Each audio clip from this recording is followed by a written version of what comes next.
I think being single in your 20s in 2025 is one of the most intricate things I've ever dealt with, and it honestly takes up so much of my conversations. It's insane. Because tell me why girls all over the world are having the same relationship problems. It really makes me think we're all just living the same life in different fonts. The way people in this generation think about dating and relationships and everything like that is just so skewed.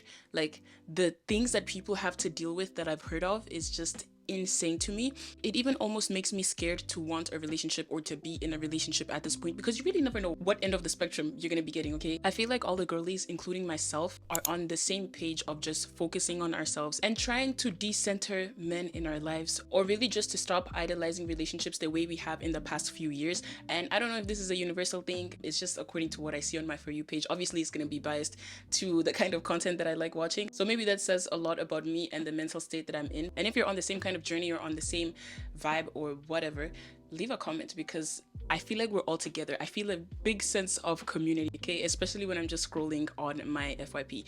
But I'm not gonna lie, it can be so boring to be single, especially in your 20s. I don't know. It's fun, but it also gets boring very quickly. The reality of being single sinks in even more when you see couples just walking around or people going on their honeymoons, and then you have this overwhelming feeling of just sadness and like, why can't someone love me? Is there something wrong with me? No, there's nothing wrong, but still, like, if you felt this feeling before, I'm with you. So even though I have those moments, there's so much more to life that we can experience, that we can enjoy, that we can just venture out into. So in this video, I really just wanted to give you 5 things that I've been doing as a single girly that helped me fill that void that you feel like a relationship or having a partner is gonna fill.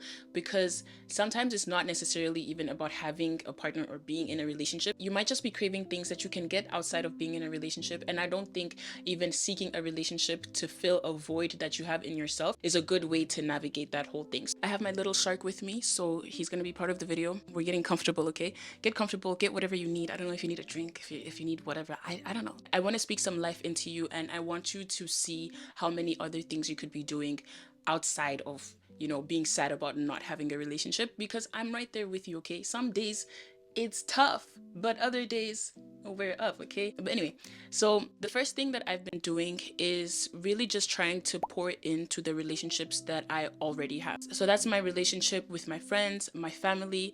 I'm trying to show up as a better friend, as a better daughter, as a better co-worker, as a better, like, anything. Whatever hat you wear, just try to do better at it. You can do this by being intentional with the time that you spend with your friends or with your family. You could do once a week a self-care night. You can go on a food date. You know us, we love to eat and yap. You can do that. You can drink and yap. My friends and I have been doing group classes, or even just going to the gym at the same time. That's something we all do. So making the effort to just go at the same time makes it so that you have an activity that you're doing with them. You can show up more for them by checking in on them regularly. I feel like the culture of taking 50 days to text back and, you know, communicating very like sparsely has become very popular, and that's okay. I think there's so many things happening all at once in people's lives, and it can be difficult to stay in contact, especially when you're not in the same city or you're not in the same country.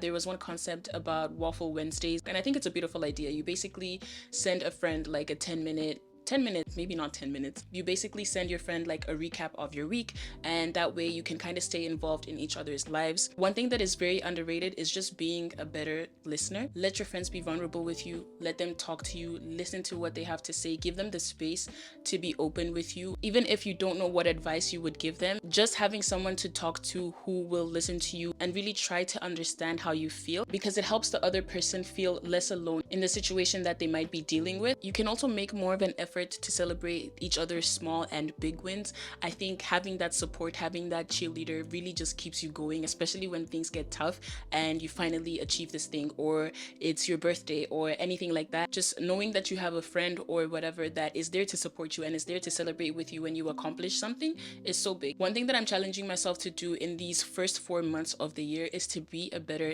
giver. I feel like I can definitely improve in that aspect. Since Valentine's Day is coming up, it's a really good opportunity for you to get a gift for a friend, get a gift for yourself even. It's an opportunity for you to make the people in your life feel loved. And one of the ways to do this is through gift giving. Luisa is a sustainable jewelry brand, and they have some very beautiful pieces that are long-lasting, hypoallergenic, and water resistant. I have a few pieces from them, but this necklace that I have on, I haven't taken off in maybe 2 months, and I shower with it on and it hasn't tarnished. And for me, that's one of the biggest factors whenever I look for jewelry. I got this ring and bracelet from them. I love how chunky both pieces are. I think they work well with all of the jewelry that I already have.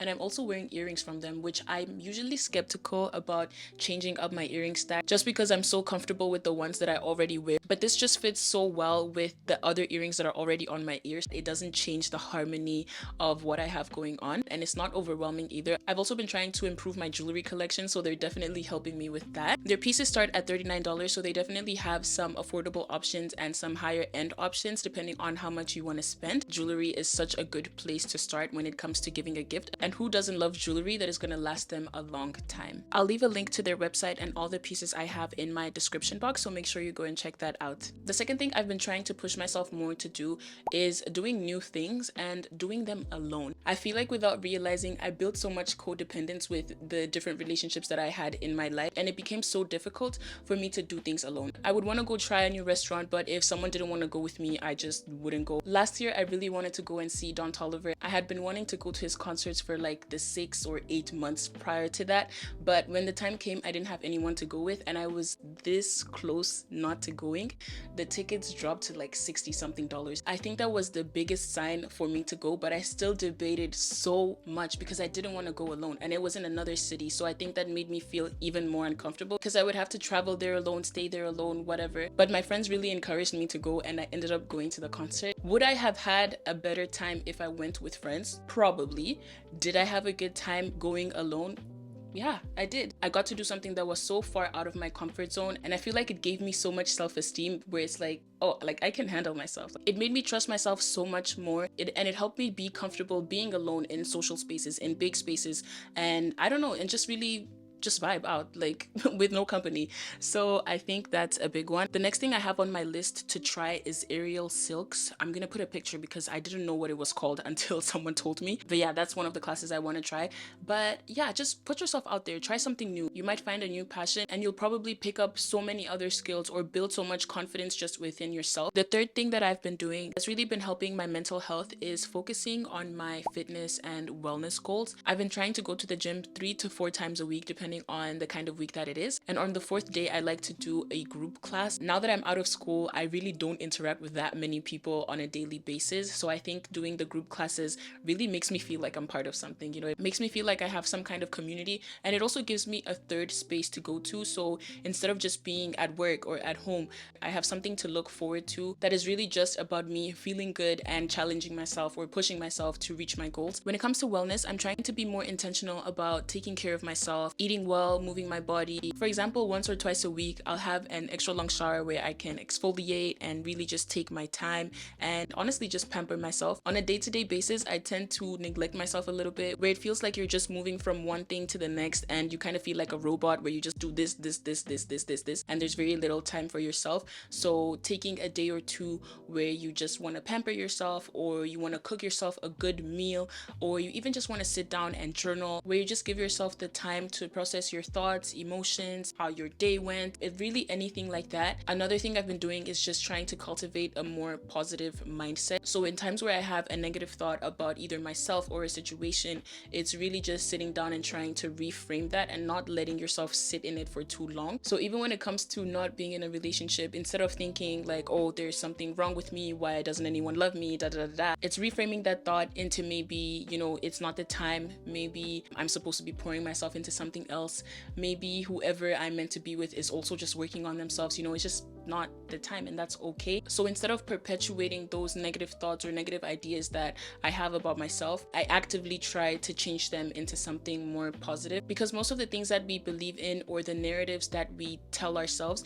is just based on what's happening inside your mind. And I think it really controls your outlook on life. So making sure that your mind is a positive place and you actively try to reframe negative thoughts has been something that I found really important, and I've tried to pay more attention attention to. Because we spend so much time with ourselves, I just think if it can be a positive, happy place to be inside my mind, then I'm good. Dedicate some time into your creative or passion projects. I think that's a really good way to invest in yourself in a way that has nothing to do with your career or with your livelihood, where it's something that you can just do for the fun of it and because it makes you feel good, or because you just simply enjoy doing the thing. It really doesn't have to be something big or something specific, but I know you have that thing that you've been wanting to do for the longest time and you keep pushing it or you keep procrastinating it.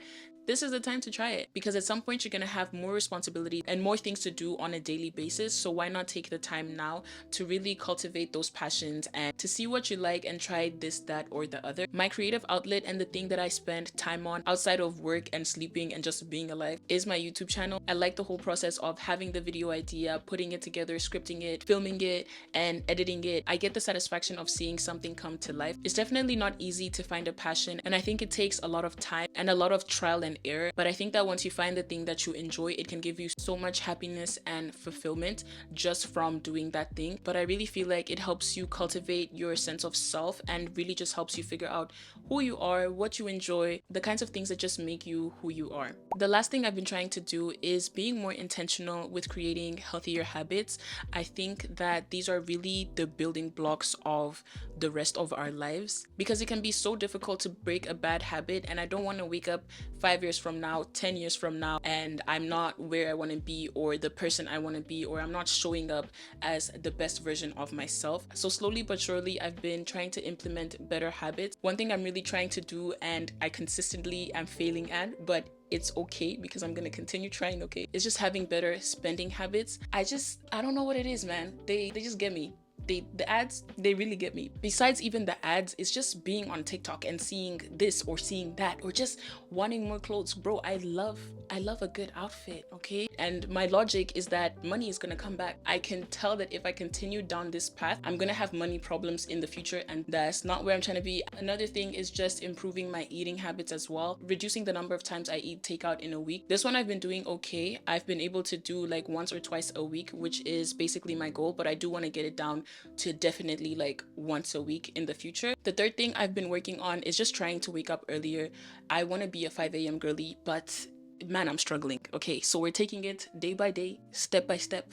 Today I woke up at 7 a.m. Tomorrow I'll wake up at like 6:50. I don't know. So the same way it can be difficult to break a bad habit, it's also difficult to build a new habit. Taking small steps and doing things in small increments will still get you to the same goal, and it's going to be more sustainable than you just throwing yourself in the deep end, because chances are you won't be able to do it consistently, and then you might revert back into your old habits. So those are the few things that I've been doing recently that have really given me a lot of happiness and have shifted me away from thinking that I need to be in a relationship at this point in my life. And I hope that at least one of the things I shared helps you in some way. Don't forget to check out Luisa. The link is going to be in my description box, and of course I'm going to include all of the pieces that I'm wearing from them today. I really hope you enjoyed the video. If you want to see more videos kind of in this style, leave me a comment, interact with the video so that I know that you mess with it, and stick around, watch another video or 5. I don't know, there's quite a few for me to choose from. So if you decide to do that, I'll see you in the next video, and if you don't, that's okay. I will see you next time. Bye.